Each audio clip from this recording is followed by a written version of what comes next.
Acción, tu revista mensual de cine y series, con los mejores estrenos de cine, fichas y reportajes coleccionables, series de televisión y 4 pósters todos los meses. Búscala en tu kiosco. Muy buenas amigos y seguidores del canal de Acción Cine. Un día más, un nuevo vídeo a la carta. En este caso nos lo ha pedido el amigo David, al que, como siempre, le damos las gracias. Yo personalmente, extra de gracias, porque no solamente nos ha pedido al canal la crítica, sino que ha confiado en mí en este caso. La ha pedido para mí, para que haga una crítica de una película a la que por un lado le tengo un cariño enorme, porque me he criado, he pasado mi adolescencia con ella. Además, es una película que recuerdo que mis amigos fueron a ver al cine y yo no pude ir porque era una de esas tardes en las que iba a casa de mis abuelos un sábado y tuve que repescar después, un par de semanas después, a solas, cosa que me pasó en alguna ocasión.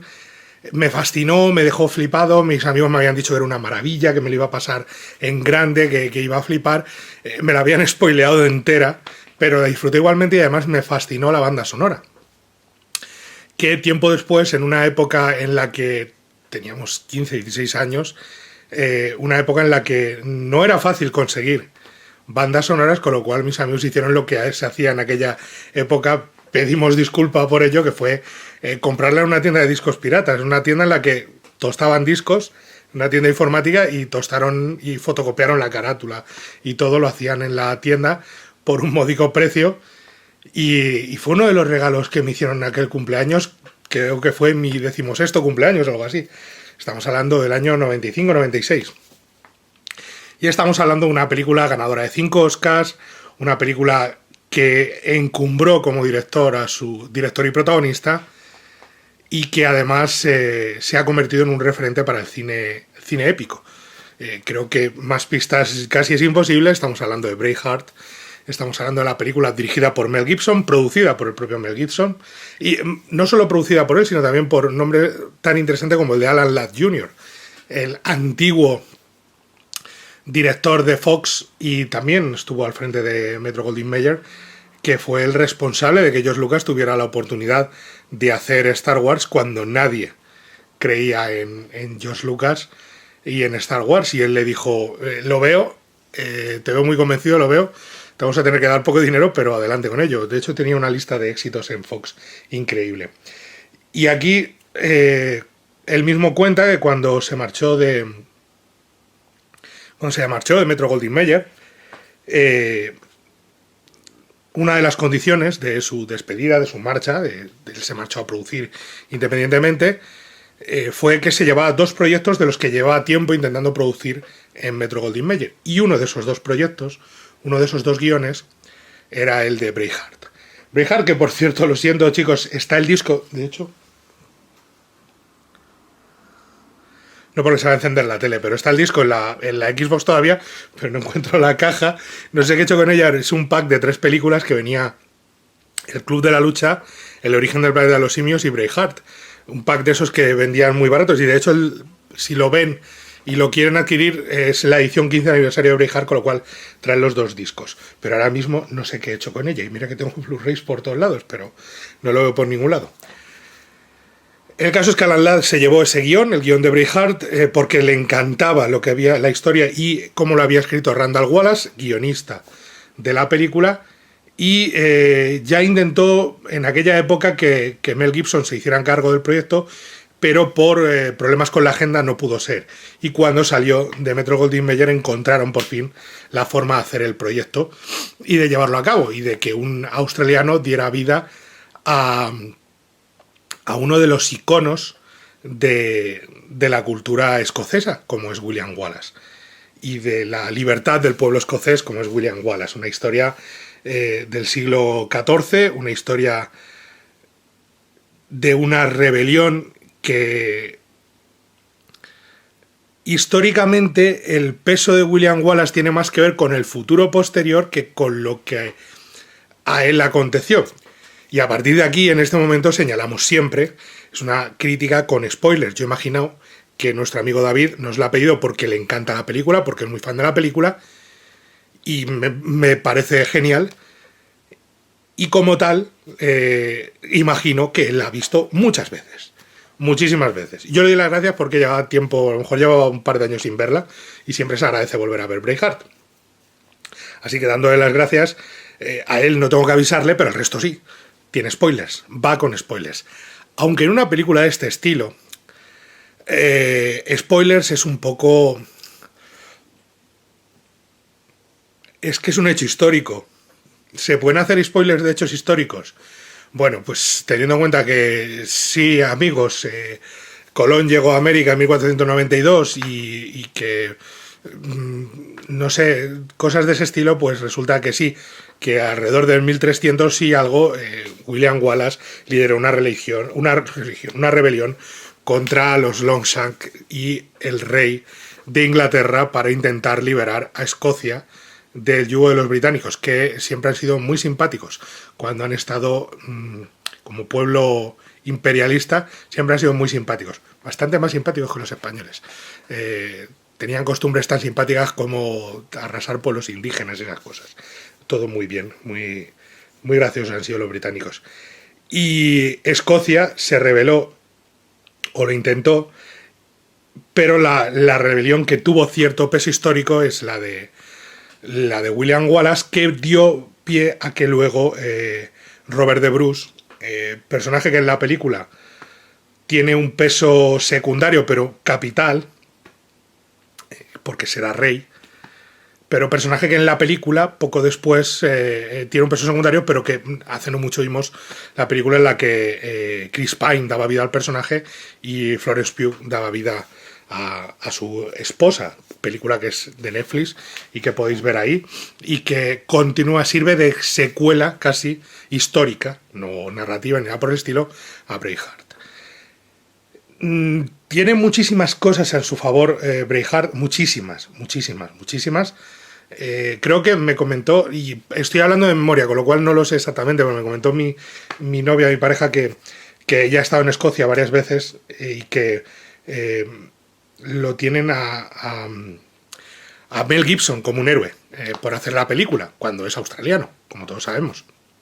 Y le parecía irónico y divertido. No sé si me enteré bien de la historia, porque yo a veces tengo memoria de pez para estas cosas, pero algo así me quiero recordar al respecto de la leyenda de William Wallace y de lo que supone esta película para el pueblo escocés, para la gente de Escocia. Y casi todos son aciertos. O sea, es una película que para mí, primero, narrativamente es muy clasicista en la mayoría de sus aspectos. Tiene algún elemento rompedor, sobre todo el tema del tratamiento de la violencia y tal, pero en el desarrollo visual y arquetípico es muy clasicista, clasicista, perdón. De hecho, es anticlasista, es una película que critica la sociedad clasista que existía en la época y critica a los lores ingleses y a los nobles escoceses, mientras que defiende el papel del pueblo, de los commoners, del pueblo llano que intentó rebelarse y que luchó liderado por William Wallace, evidentemente. Es muy clasicista en la mayoría de aspectos, aunque intenta romper con lo que he dicho, el tratamiento de la violencia, pero eso es un arma de doble filo, porque en algunos aspectos juega muy a favor de la película, porque es una película casi fuera de su tiempo, es una película que sorprende, que choca, porque dices, jolín, hacía tiempo que no veía una película de este estilo. De hecho, es más innovadora visualmente, por la época también y por el dinero. Gladiator, que es una película del mismo género histórico, bélico, lo que pasa es que Gladiator es más ficción y esta es un hecho más histórico. Pero si os fijáis en la fotografía de Gladiator, sobre todo en las escenas de Roma, siempre lo he dicho, tiene un tono onírico, con esos ocres, con esa iluminación tan de ordenador, porque está generada por ordenador, mientras que la Escocia de William Wallace de Braveheart es completamente naturalista y clásica. Por momentos, esto espero que la gente lo entienda a lo que me refiero, el tratamiento del espacio y de las localizaciones recuerdan al tratamiento y el espacio de John Ford y del John Ford más irlandés. Es imposible no ver esta película y no pensar por momentos en Qué verde era mi valle. Y sí, ya sé que Irlanda y Escocia no son lo mismo, pero entiendan que la orografía del terreno es en cierta medida similar. Y que cómo trata el espacio y cómo trata visualmente las localizaciones donde sucede esos valles, esos montes, esos verdes, son muy del Hombre Tranquilo, de Qué verde era mi valle, de ese tipo de películas de John Ford. Es muy fordiana la película y eso es muy clásico. ¿Es eso bueno? Eso es buenísimo. Eso es espectacular. Eso es que visualmente cada vez que aparece parece una postal de viaje usted aquí a Escocia, que es algo que podemos no gustarnos más o menos, pero en otra película de género épico, tú ves El Señor de los Anillos, la trilogía del Señor de los Anillos, y leñe, te dan ganas de visitar Nueva Zelanda, porque lo estás viendo, estás diciendo, joder, macho, es increíble, es maravilloso, visualmente es, como diría Keanu Reeves, breathtaking. You are breathtaking. Pues es que es así, y esta Escocia tiene ese punto, y tiene ese tono. La Roma de Gladiator no tiene ese punto, porque es otro tratamiento visual, más rompedor, menos clásico, y no mejor ni peor, es distinto. Es totalmente distinto. El paisaje se aprovecha de una forma distinta. El paisaje no tiene ese elemento agresivo, sino es acogedor. Recordáis los tonos áridos de la zona cuando están en el norte de África, en Gladiator.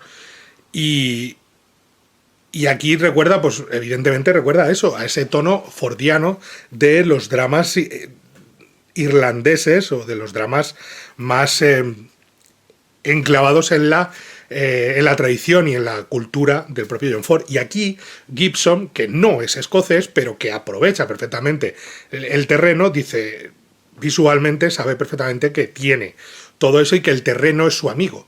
Es el amigo del ejército escocés, es mi tierra. La tierra tiene que ser, no solamente va a ser bella, sino que además va a estar enclavada de una forma no agresiva para el personaje protagonista, porque es su territorio. Al contrario, son las ciudades o los pequeños pueblos o los asentamientos, son donde William Wallace corre peligro.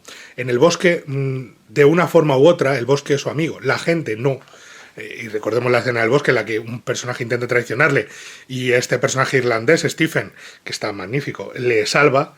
En ese momento, ahí tienes el espacio le ayuda, y sin embargo, cada vez que es una ciudad, un asentamiento, un pequeño pueblo, es porque están siendo atacados, les preparan una trampa, les tienden una emboscada, él se va a entregar porque han matado a su mujer, es la reunión con los nobles en la que sí le van a nombrar caballero y le dan el título de ser, pero resulta que es que a su alrededor son todos una panda de judas dispuestos a clavársela por la espalda y dejarle la estacada, como luego hicieron evidentemente los nobles, y discutiendo por quién tiene más derechos al trono, y etcétera, etcétera.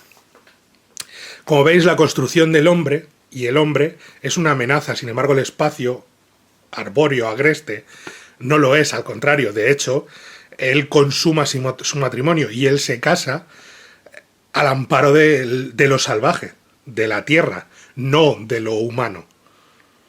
Su boda tiene lugar en un bosque y su primera noche con su mujer tiene lugar en ese bosque. No en una iglesia, no en un rincón lleno de civilización, sino apartado. Y es muy importante eso narrativamente, porque te está dejando entender que lo humano es peligroso para William Wallace y para Escocia, y lo agreste no, la tierra no, por esa tierra luchan. Por eso están luchando, por esa tierra que les da tanto, por esa tierra que aman y que quieren defender.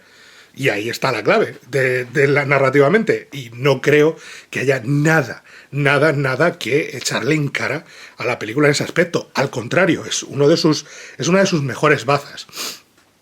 Como también lo es gozar de un Mel Gibson en plenas facultades y en pleno momento de forma interpretativa, aunque siempre me queda esa... Mel Gibson siempre ha sido muy estrella, muy estrella. O sea, ha sido una de las mayores estrellas de los años 80 y 90. Siempre ha sido muy estrella, pero últimamente cada vez me parece más actor. actor de aparecer y decir, uff, ostras, wow. Me pasa con películas como Drake Tacos con Creed, o incluso en películas más olvidadas o incluso vilipendiadas como puedan ser El Castor o Vacaciones en el Infierno, esa serie B de acción que está protagonizando últimamente, Bloodfather, todo eso. Creo que está demostrando que hay un Mel Gibson muy actor, y que hay otro Mel Gibson estrella, que es el de Arma Letal y el de Mad Max en parte, sobre todo a partir de la 2, el de la 1 no, evidentemente, pero también el de películas como Conspiración o como Rescate o Maverick, todo eso es el Mel Gibson más estrella, evidentemente, y en esta, que está en pleno apogeo de su carrera, pues está en modo estrella, pero además está perfecto para el papel de William Wallace, con todos sus gestos característicos como estrella, pero con un pozo de seriedad que se ve en los cruces de miradas. Nunca está desatado. Y es muy fácil irse por el camino de la ira y no, siempre está como conteniendo esa explosión de ira. Cuando matan a su mujer, fijaros en cómo llega él al pueblo, que es, por cierto, otro homenaje a Ford y al western. Es un pistolero llegando al poblado gobernado por los... puede ser, en este caso, por el sheriff y sus corruptos soldados y sus corruptos alguaciles. Y es un plano de western, el tipo echándose las manos a la cabeza. Lo de echarse las manos a la cabeza es que y entrando a cámara lenta en el poblado, es puro western.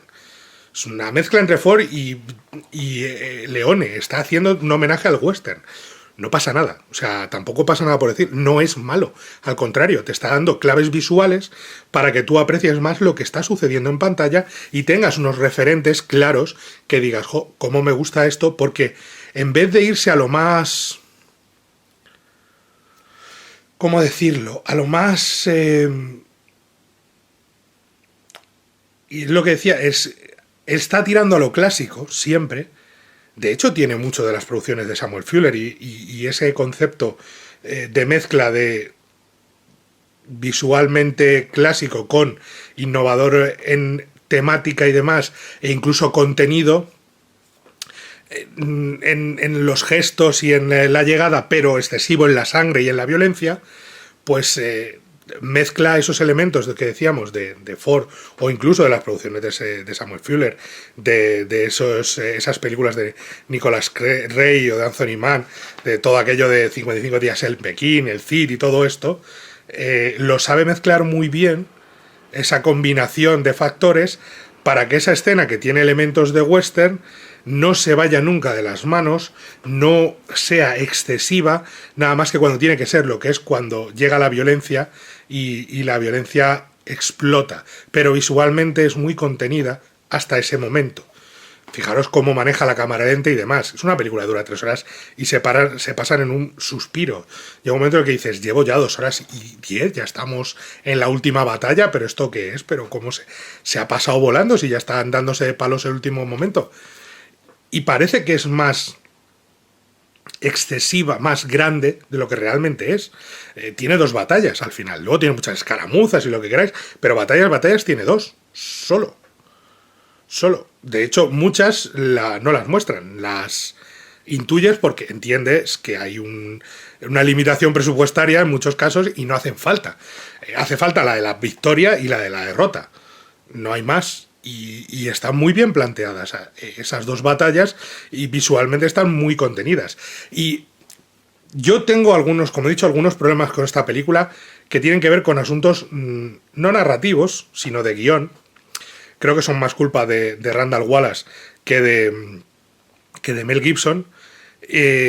Y no tiene que ver con los fallos de Racord, que los puedo hasta entender. Y tiene muchos. Y ya lo saben, han hecho vídeos, pueden buscarlos.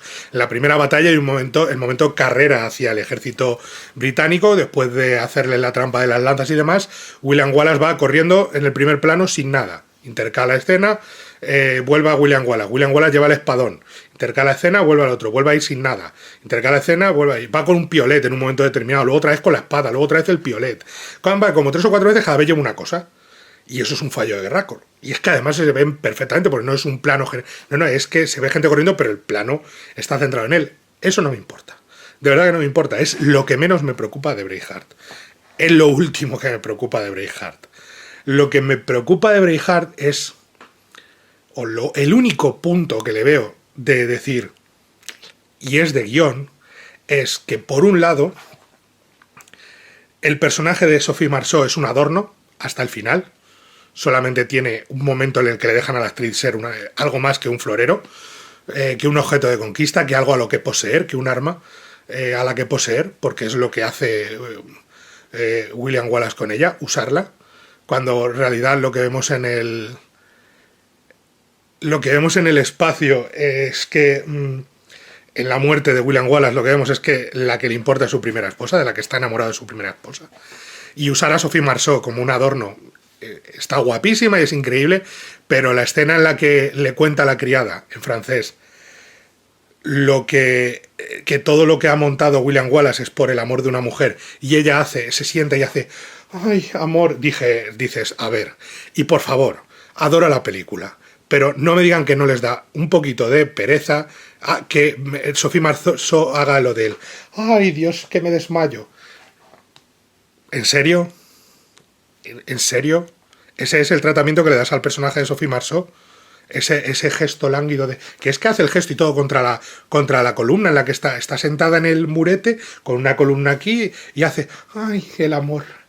¿Qué sabré? Yo no sé nada de eso. Y dices tú, madre de Dios bendito. Que es cuando el clasicismo se le va de las manos. Es cuando ser clásico no es bueno. ¿Por qué? Porque cómo trata el romance la película, creo que no debe ser tan clásico. Creo que debería ser algo mucho más directo, mucho más interesante que un... A ver, me encanta la escena en la que matan a la mujer. Lo que no me gusta es el cortejo. Me parece de decir, hombre, dales un poquito más de madurez, entre la cosa, porque él se supone que es joven y tú le estás viendo la cara y dices, a ver, que es un señor de 40 años, no es un niño. Estamos tratando como un chico de 20 años a un señor de 40 y pico. No funciona. Y le da ese tono el guión de héroe romántico, que a veces lo ves y parece Outlander, que creo que es la única cosa que le he hecho en cara. El tratamiento de los personajes femeninos, del personaje de Catherine McCormack y el personaje, por supuesto, de Sophie Marceau, que creo que es demencial, que creo que es de decir, hombre, por favor, trátala con un poco de respeto, porque es que va, ay, cada vez que aparece el otro se derrite y es como, hombre, tío, dale un poco de respeto al personaje, cuídalo, porque luego tiene ese momento de gloria, que es cuando se acerca al rey, a Patrick McGowan, y le dice, tu linaje, tu sangre termina en ti. Estoy gestando al hijo y no es el hijo de tu... no es tu nieto, es el del otro. Así que aquí te quedas. Muérete y ahógate en tu propia sangre. ¿Qué dices tú? ¿Dónde ha estado eso toda la película? No me hagas eso, no me traiciones al personaje a mitad de película cuando tienes eso preparado. Dale un poquito más de cancha porque estás viendo que el personaje no es esa señora lánguida que aparece, ni es cuando tiene la primera... Cada vez que aparece Mel Gibson, parece que la mujer se le da un infarto. Hombre, un poquito de respeto por el personaje porque el de McCormack no es así. No tiene ese pavo que dirían en mi pueblo. Hombre, trátalo con un poco de respeto. Y ojo, repito, creo que es problema de guión. Porque creo que era un guión donde ponía, ay, el amor, yo no sé nada de eso. Creo que Randall Wallace ahí... Y el tratamiento clasicista, si le das un tratamiento un pelín más moderno, tanto visual como erótico festivo, pues te queda algo como en Gladiator, te puede quedar, que creo, repito, lo hemos dicho muchas veces, creo que Gladiator es menos película que esta, creo que es un pelín inferior a esta, un pelín, repito, un pelín, y si lo es por encima, pero Gladiator es más festiva, es más de verla por la noche y decir, ¡buah, madre mía! Y dura lo mismo, duran 3 horas. ¿Qué 3 horas me voy a pasar aquí con la fiesta esta? Y Braveheart, como es más clásica, es más seria, es menos disparatada incluso. No tiene un circo romano con tigres, es lógico. Pero el personaje de Connie Nielsen tenía más miga que el de Sophie Marceau, para que me entiendan. En la comparativa, para que entiendan. Y no es comparativa entre personajes femeninos. Y su relación de deseo con el personaje de Máximo es distinta porque está el personaje de Cómodo por ahí rondando. No sé si entienden a qué me refiero.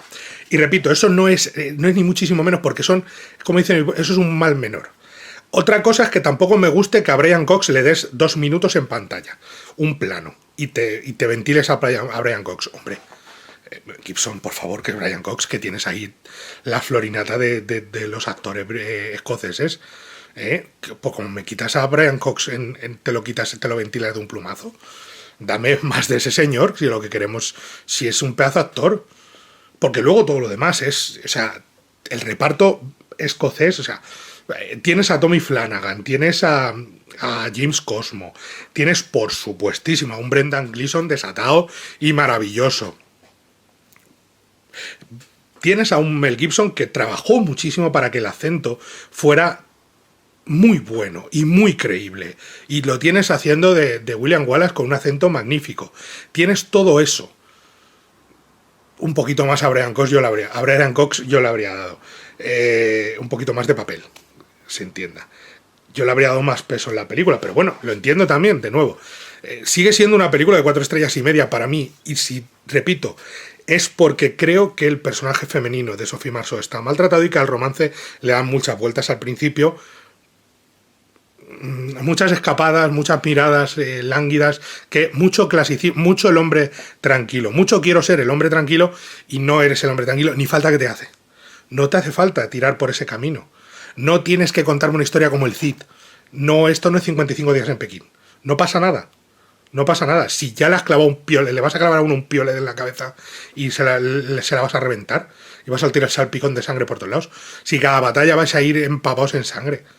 Si vas a crear, luego la forma de crear iconos, que siempre decimos, las caras azules y blancas, el maquillaje, el tema me encanta y lo maneja muy bien y tiene mucho cuidado en el tema de siempre van sucios, desarrapados, ¿no? La nueva ropa no parece limpia, ni nuevas nunca, y eso funciona muy bien. Tiene mucho cuidado con el tema de maquillaje, con que no haya dentaduras blancas.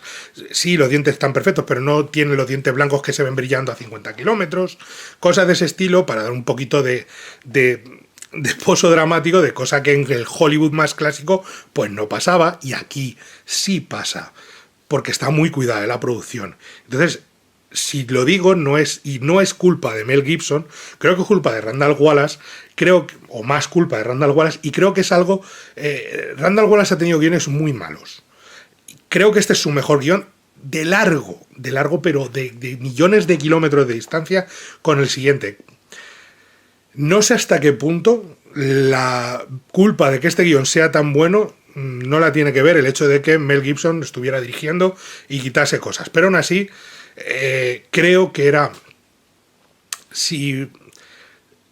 Creo que lo del héroe romántico, lo del romance y tal, es una concesión de cara a la galería de Hollywood. De cara a necesito este aspecto para que Hollywood me deje sacar la película adelante, porque si no, no me va a dejar. Y necesito que la estrella del momento, o una de las estrellas del momento, que era Mel Gibson, tenga ese punto de héroe romántico, porque si no me va a dejar sacar la película adelante. Pero, y lo puedo más o menos entender, me cuesta más aceptar lo que hace con el personaje de Sophie Marceau, que tiene un par de momentos que producen sonrojación por culpa del guión, porque lo maltrata el guión y la deja a la altura del betún en varios momentos, y luego la rescata al final, y por eso creo que importa menos, y por eso no digo es para quitarlo, no, creo que es para que lo podían haber limado un poco mejor, que lo podían haber dejado de otra forma un poquito mejor planteada, y que dijeras, está todo cerrado, todo visto para sentencia, todo calculado, todo perfecto, no hubiera habido ningún problema, pero sí creo que ahí está la única mini debilidad de la película, que es el tratamiento de esos dos personajes, del romance y del personaje femenino de Sophie Marceau, porque creo que además el de la primera esposa está tratado mucho mejor. de una forma mucho más elegante y de una forma mucho más contundente, que le dan más personalidad, que le dan más dimensión al personaje. Solo hay que ver cómo muere y cómo huye y cómo se enfrenta y cómo pelea contra los guardias en un momento determinado, y a Sofía Marceau exceptuando cuando entra en la prisión por última vez, pero luego llega el marido y otra vez, tú puedes liberarlo, y es como, ay no, qué perecita, otra vez llorando, otra vez poniéndote con no maltratéis a Sofía Marceau así, por favor, que es una actriz muchísimo mejor de lo que nos estáis dando a entender, y el personaje, darle un poquito de miga al personaje, un poquito de garra, de fuerza, de vidilla, que tienes una actriz como la copa de un pino. Repito, es lo único que tengo que dejarme de la película y es lo único que la aleja por milímetros de ser una película de 5 estrellas, que para mí me encanta y repito, y la adoro y me apasiona y soy de los que se crió con la generación de Yo soy el tomate, y quienes sean de mi generación recordarán lo de Yo soy el tomate, no me lo creo, córtate el pelo, eso es Hijos de mala madre. Qué gran momento de nuestra juventud. Yo creo que ese vídeo debió pasar por todos los teléfonos del universo. Uno de los primeros hits de YouTube, sin duda alguna. Y de los virales. Hijos de mala madre, yo soy el tomate. Qué bueno es aquello. No lo busquéis porque ahora da un poco de vergüenza ajena, pero nos hemos criado con ello.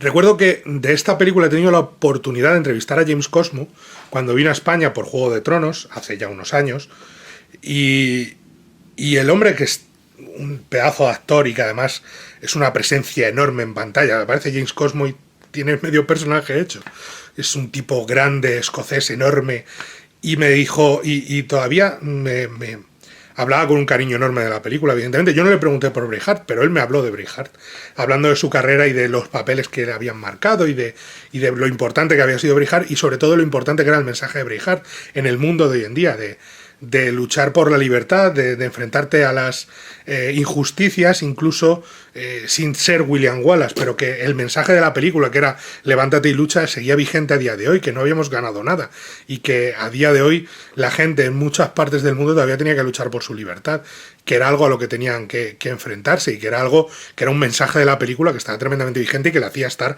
enormemente orgulloso de Braveheart, lo cual evidentemente entiendo y suscribo en ese caso, porque es cierto que el mensaje de la película, siendo ese, sigue estando más que presente.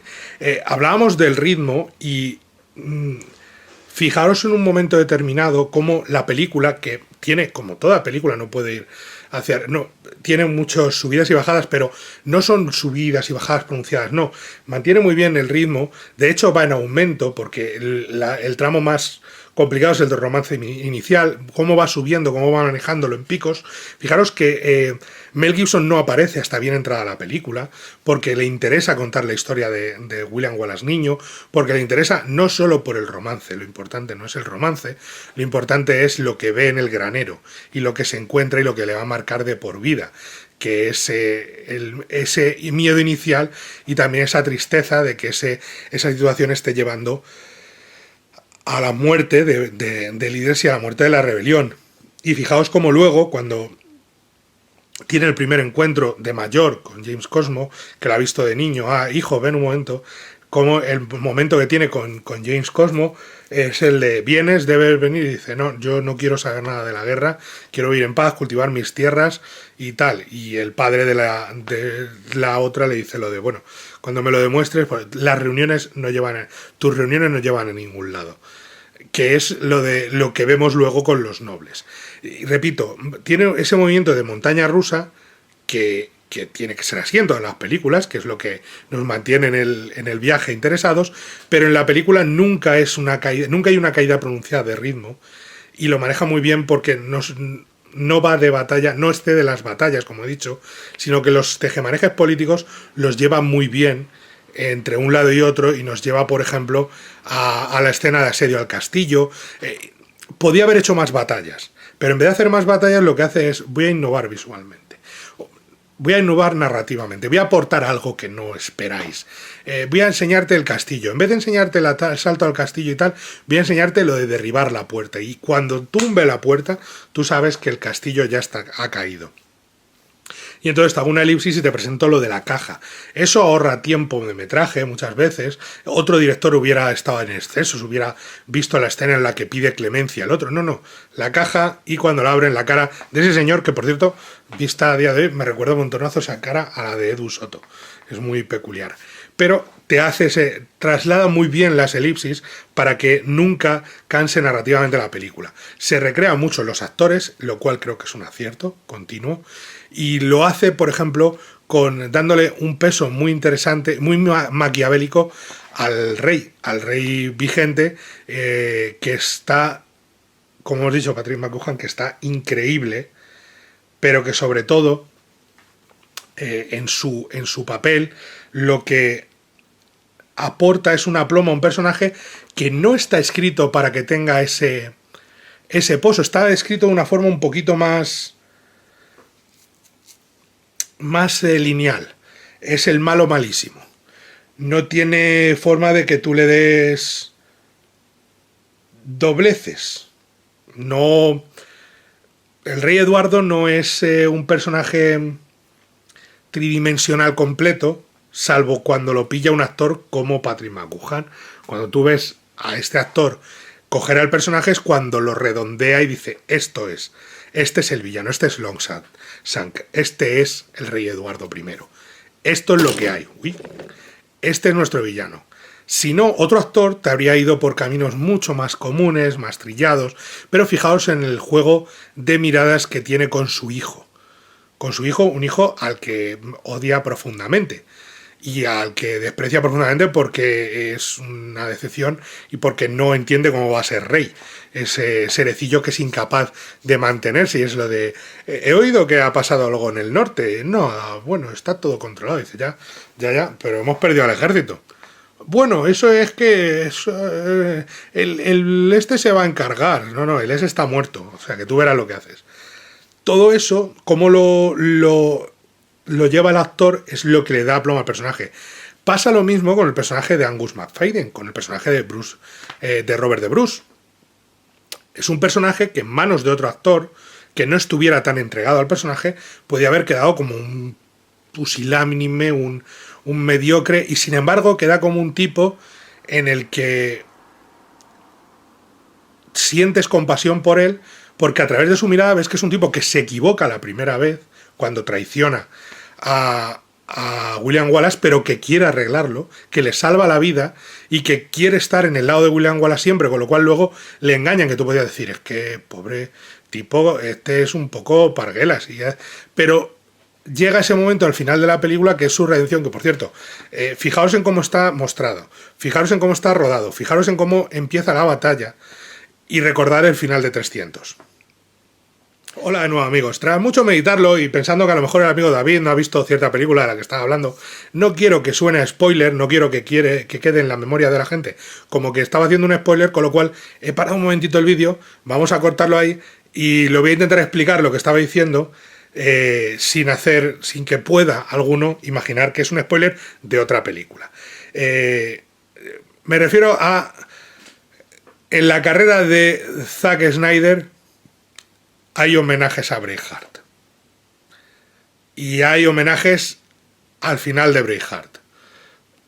No digo más. Creo que a buen entendedor pocas palabras bastan y quien lo sepa lo entenderá y dirá, interesante. Y lo maneja muy bien Zack Snyder. Pero eso demuestra la influencia que ha tenido Braveheart y el desarrollo, el buen arco dramático que tiene el personaje de Angus McFadden, de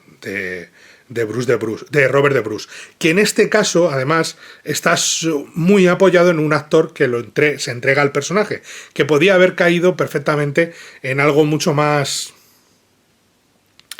tópico como el villano si no fuera por los actores, lo cual demuestra que no solamente tiene un gran ojo para los actores Mel Gibson y para dirigirlos, algo que también ha demostrado en más de una ocasión como director, sino que además confía en ellos para solventar ciertos problemas en un guión que tiene, recordemos, una duración de 3 horas. Quiero decir que seguramente ha habido que cortar mucho.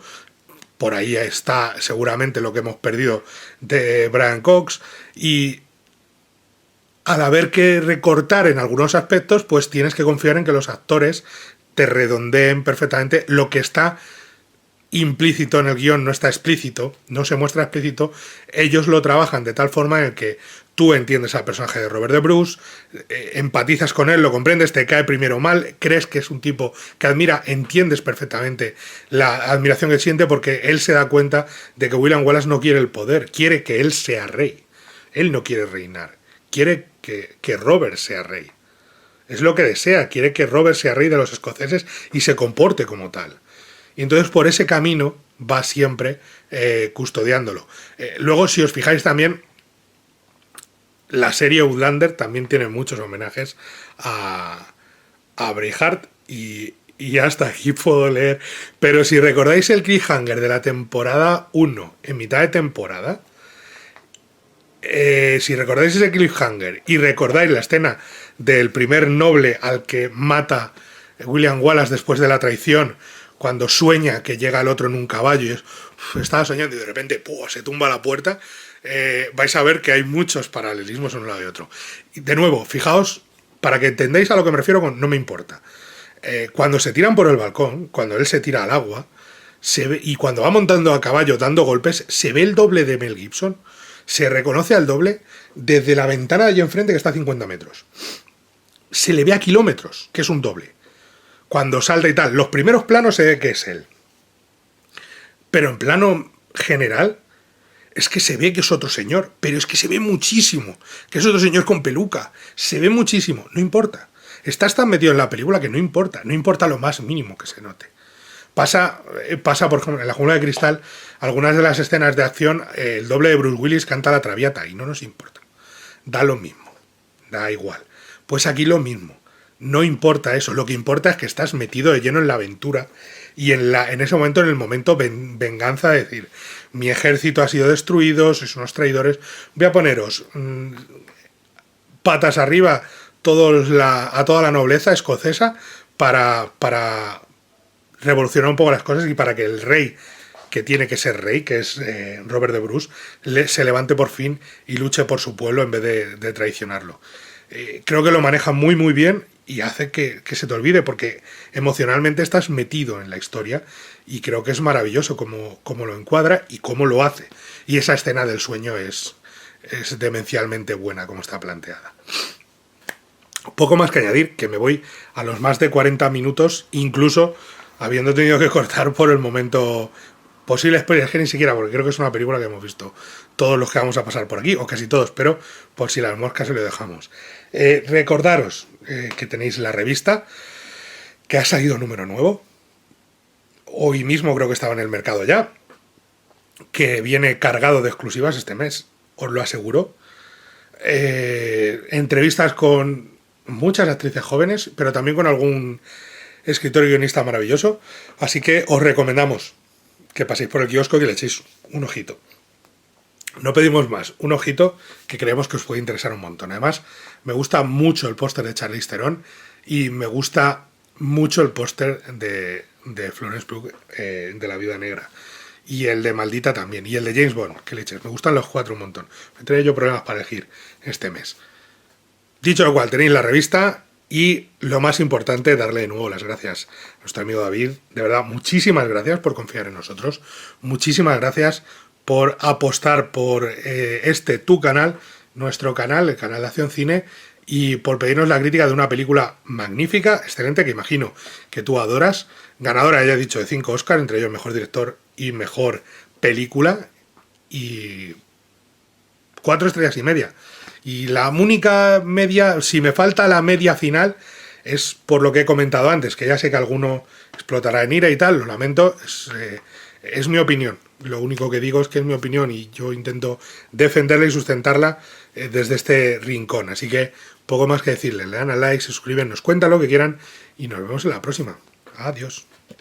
Acción, tu revista mensual de cine y series, con los mejores estrenos de cine, fichas y reportajes coleccionables, series de televisión y 4 pósters todos los meses. Búscala en tu kiosco.